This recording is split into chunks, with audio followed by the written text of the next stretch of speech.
कौन था शिव जी का तीसरा पुत्र? ये बात तो सभी जानते हैं कि भगवान शिव के दो पुत्र हैं, जो माता पार्वती और भगवान शिव के द्वारा की गई उत्पत्ति है।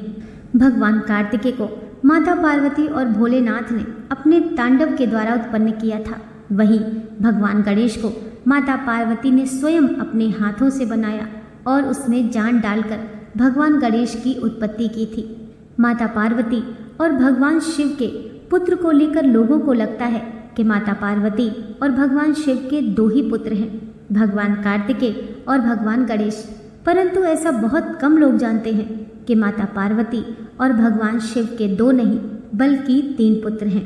माता पार्वती और भगवान शिव के तीसरे पुत्र का नाम है जालंधर। जालंधर की उत्पत्ति भगवान शिव की तीसरी आंख से उत्पन्न तेज से हुई है।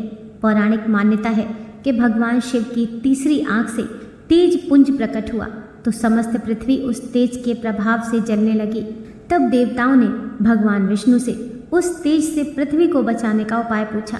तब उन्हीं के परामर्श से उस पुंज को समुद्र में डाल दिया गया, जिससे जालंधर की उत्पत्ति हुई। समय चक्र के साथ साथ जालंधर धीरे धीरे बढ़ने लगा, परंतु वो ये नहीं जानता था कि इसके माता पिता कौन हैं। परंतु जालंधर शिव जी को अपना सबसे बड़ा शत्रु मानता था।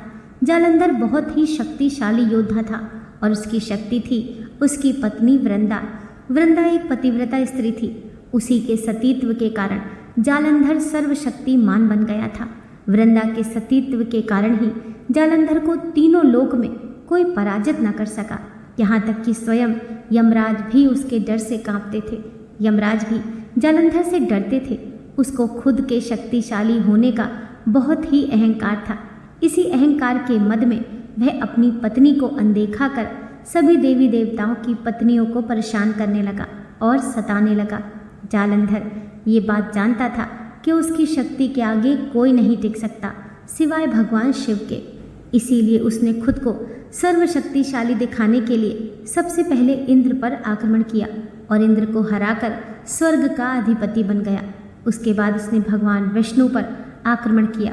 अब क्योंकि वह शिव के तेज से उत्पन्न हुआ था, इसीलिए स्वयं शिव ही उसे मार सकते थे। इसी कारण जालंधर ने भगवान विष्णु को परास्त करके वह ज्यों ही माता लक्ष्मी की तरफ बढ़ा, तभी लक्ष्मी जी ने उससे कहा कि जालंधर, तुम भी जल में उत्पन्न हुए हो और मैं भी जल से ही उत्पन्न हुई हूँ, इसीलिए हम दोनों भाई बहन हुए। माता लक्ष्मी की इन बातों से वह प्रभावित हुआ और उन्हें बहन मानकर वहाँ से चला गया। इस जीत से उसको अपने बल का और अधिक अभिमान हो गया। उसके बाद जालंधर ने कैलाश पर आक्रमण करने की सोची। उसने सोचा क्यों न कैलाश पर आक्रमण कर पार्वती को अपनी अर्धांगिनी बनाया जाए। अगले दिन उसने अपनी सेना को साथ लेकर कैलाश पर चढ़ाई कर दी। उसके बाद भगवान शिव ने जालंधर का वध करने का प्रयास किया, परंतु भगवान शिव का एक भी प्रहार जालंधर का कुछ नहीं बिगाड़ पाया। सारे प्रहार उस पर निष्फल जा रहे थे। कई दिनों तक भयंकर युद्ध हुआ, परंतु जालंधर की शक्तियां बढ़ती ही जा रही थीं। युद्ध को देखकर सारे देवता चिंतित होकर विष्णु जी से निवेदन करने लगे और बोले, हे कमल नयन, अब आप ही कुछ कीजिए, नहीं तो अनर्थ हो जाएगा। अगर जल्दी ही कुछ ना किया गया तो जालंधर को कोई नहीं मार सकेगा और सारे लोगों में ये हाहाकार मचा देगा। तब भगवान विष्णु ने देवताओं से कहा, आप लोग शांत रहें, मैं इसका कोई उपाय निकालता हूँ। तब विष्णु जी जालंधर का रूप धारण कर वृंदा के पास गए। वृंदा को लगा उसके पति जालंधर ही हैं। वह जान ही न पाई कि ये भगवान विष्णु हैं। इससे वृंदा का पतिव्रत टूट गया और जालंधर की शक्तियाँ धीरे धीरे खत्म होने लगी। तभी भगवान शिव ने जालंधर का वध कर दिया। पतिव्रत टूटने के बाद वृंदा ने आत्मदाह कर लिया।